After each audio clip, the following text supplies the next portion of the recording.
Hi, welcome to the second tutorial in the series on the binomial distribution. Now I'm assuming that you're familiar with the binomial distribution. If not, take a look at the first tutorial in this series. Now the aim of this tutorial is to answer this question: is there a formula for calculating binomial probabilities rather than drawing a tree diagram and calculating the probability of certain events from it? Well, the answer is yes.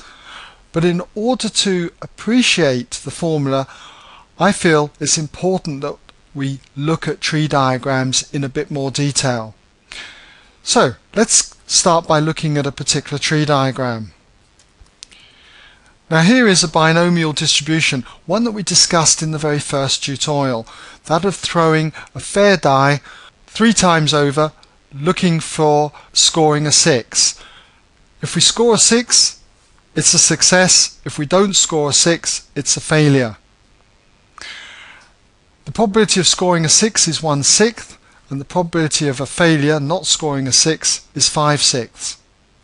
So if we start by looking at the random variable x, the number of 6s thrown, then x would follow a binomial distribution with 3 trials, and the probability of success, that is getting a 6, is 1/6. Now if we were asked to work out the probability of getting no 6s, for instance, we would need to travel down this path of the tree diagram, and the probability of that happening would be 5/6 times 5/6 times 5/6. There we go. 5/6, the probability of a failure repeated 3 times over. So that would be 5/6 cubed. Let's have a look at another one. The probability of getting 1/6. Now there's several ways that we could get 1/6. We could go up here and get a 6 on the first throw and then not get 6s on the next 2 throws. So that probability would be 1/6 times 5/6 times 5/6 up there. We could, however, not throw a 6 on the first go, then throw a 6 and then not throw a 6, and that would have this probability.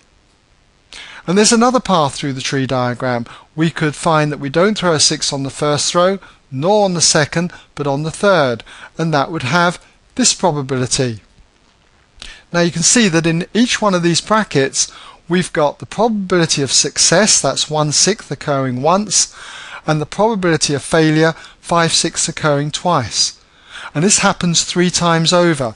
So really what we've got is 3 times the probability of success, 1/6, times 5/6, the probability of failure, squared. Now, we could have getting 2 6s. And 2 6s can occur in many ways, and here's the different ways that it can occur, the paths through the tree diagram. And if we were to look at those probabilities, we would end up with this sum. We see that we want 2 successes and we end up with 1/6 being repeated in each bracket, the probability of success. And there'll only be 1 failure, 5/6, and that occurs once in each of the brackets. And we've got 3 brackets here for the 3 paths that go through the tree diagram. So the answer will be 3 lots of 1/6 squared times 5/6. We can also have the probability that x equals 3. 3 successful goes of getting a 6. And that can only occur once through this path through here. And the probability of that happening will be 1/6 times 1/6 times 1/6. In other words, 1/6 cubed. Now this is all very well and good, but just imagine if I'd thrown the die, say, 5 times. The tree diagram would be huge and the calculations a lot more involved. So there's got to be a quicker way. Let's have a look at that tree diagram. Now here you see a tree diagram for throwing the die 5 times. And it's something that I certainly wouldn't want to do normally. But I've just done it here for the purposes of illustration. And because there's hardly much room here to write in all the probabilities of success and failure, I've coloured them in as red for success, and that is the probability of getting a 6 is 1/6, and the probability of not getting a 6 is 5/6, and I've coloured that in blue. Now if I was to define the random variable x as the number of 6s thrown, then in this particular example x is distributed binomially and there are 5 trials, and the probability of success, that is throwing a 6, is 1/6. Now suppose I was asked to work out the probability of getting 3 6s, for instance. That's x equals 3. Well, I certainly, as I say, wouldn't want to draw a tree diagram out, but one way I could do it is to do a calculation like this, and that is to jot down all the different ways that I could get that success of throwing a 6. And like in the first calculation here, I could throw a 6 first of all, then again, and then in the final 2 throws not get a 6. And I could, as I say, look at all the different ways. Like in this last one here, I don't throw a 6, I don't throw a 6, and then I do on the next 3 goes. That's this path down through here.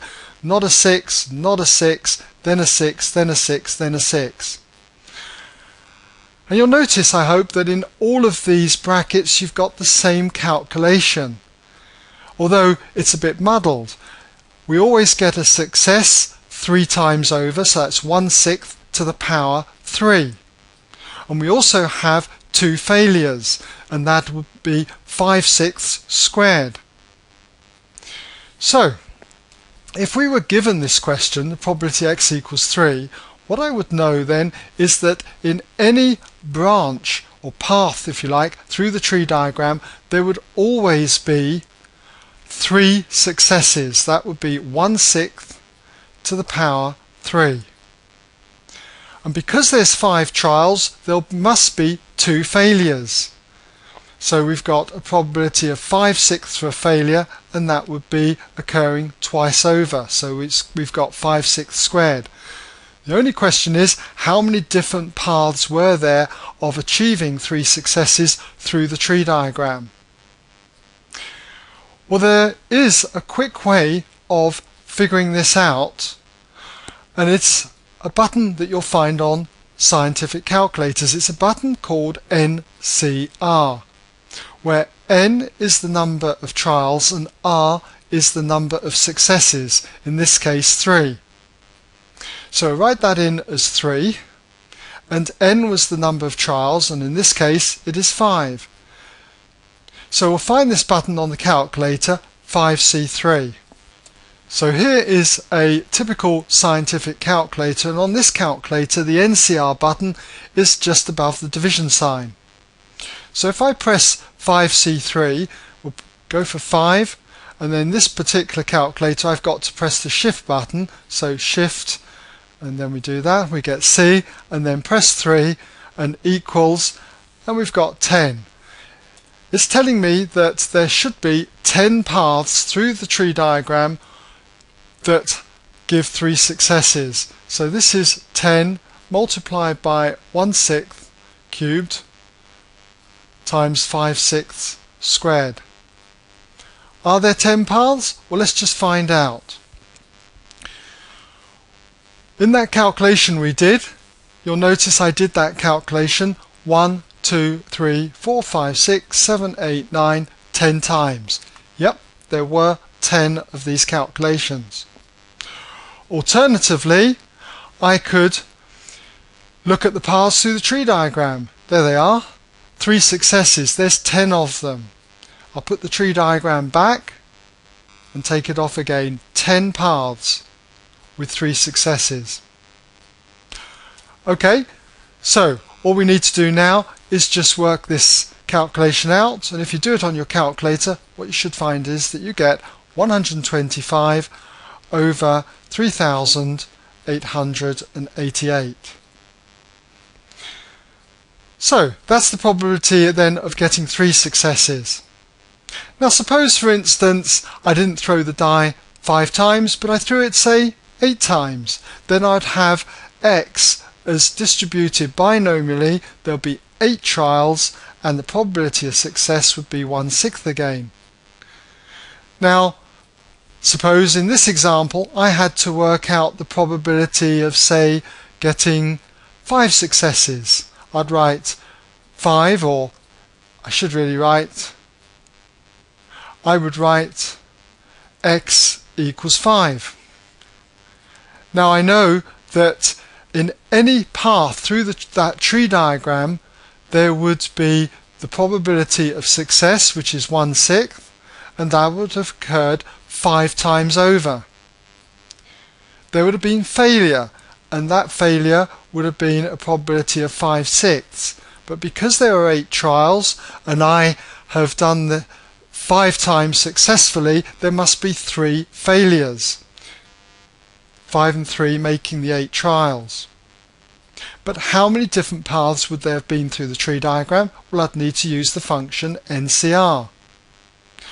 N would be the number of trials, 8, and R would be the number of successes, and that would be 5.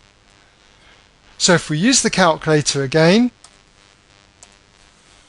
we've now got to type in 8, then C 5. 8C5 equals 56. That is one humongous amount of paths through a tree diagram. So you can see that it would be silly to attempt to try and draw it. So we've got 56 different paths through that tree diagram, all with a probability of 1/6 to the power 5 and 5/6 cubed. So if we finish this calculation off, on your calculator you should find that you get 875 out of